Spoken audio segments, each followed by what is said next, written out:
What if I told you the Galaxy S26 Ultra might be Samsung's most clever upgrade yet, but it's hiding a few big surprises under the hood that could change everything you thought you knew about Samsung's strategy?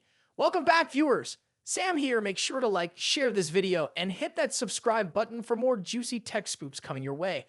Alright, let's get into it. Still, the Galaxy S26 Ultra isn't officially out yet, but the leaks? Oh, they're wild. At first glance, it might look like a polished S25 Ultra. What's actually happening behind the scenes is much more ambitious and risky. Samsung's not just upgrading specs, they're potentially shifting the entire foundation of their chip game.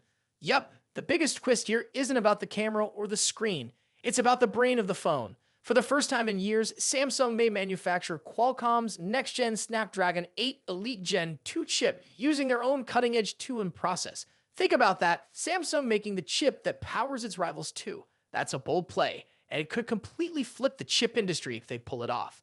But here's where it gets tricky. That version of the chip probably won't make it into the S26 Ultra. Not yet. Instead, Samsung's flagship is expected to run the more mature TSMC built 3-in version, which is great news for performance and efficiency.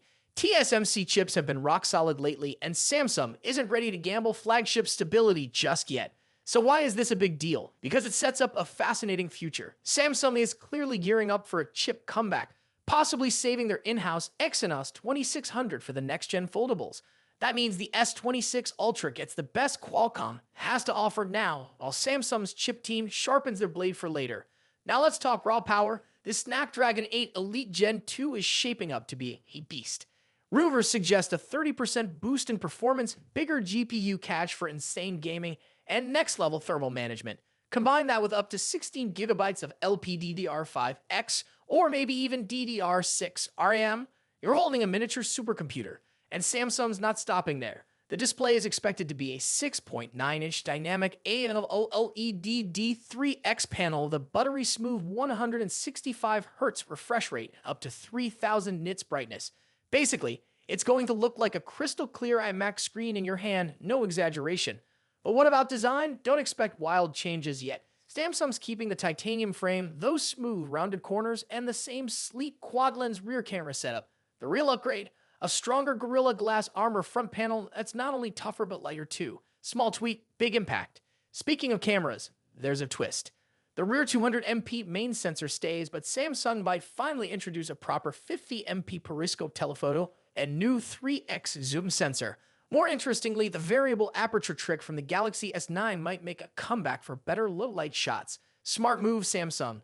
Now hold on to your selfie game. This next part could be controversial. Rumors say Samsung might ditch the punch-hole selfie cam in favor of an under-display one.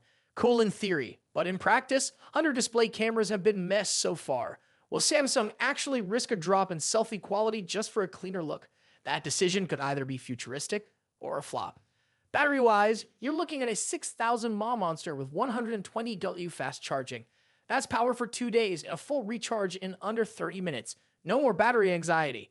And yes, the S Pen lives on, still tucked inside, now with even lower latency, AI-powered text features, and real-time translation. Samsung's not ready to let go of its signature stylus just yet, even though they are toying with removing the built-in slot in the future. One quirky change: the magnetic ring for wireless charging might be gone. Instead, Samsung could require compatible cases. Not a huge deal, unless you're into ecosystem simplicity like Apple's MagSafe. So, is the S26 Ultra a revolution? Not visually, but under the surface, it's a calculated high-stakes move toward redefining what a flagship can be: smarter chips, better thermals, longer life, and sleek durability. And if you're still rocking the S22 Ultra or earlier, this might just be the right moment to jump. Even if you have the S25 Ultra, the new chip, better zoom, and future-proof memory might tempt you to upgrade. But here's the kicker: Samsung's real play isn't just with the phone. It's with the chips. If their 2-in Snapdragon actually performs, Samsung could go from being just another phone maker to the chip kingpin competing head-on with TSMC. The Galaxy S26 Ultra isn't just about specs, it's a tech chess move, and the next few months will show whether Samsung's bold bets pay off. Stay locked in, we'll be tracking every twist, leak, and jaw-dropping reveal. Don't forget to like, share, and subscribe for more updates. Catch you in the next one.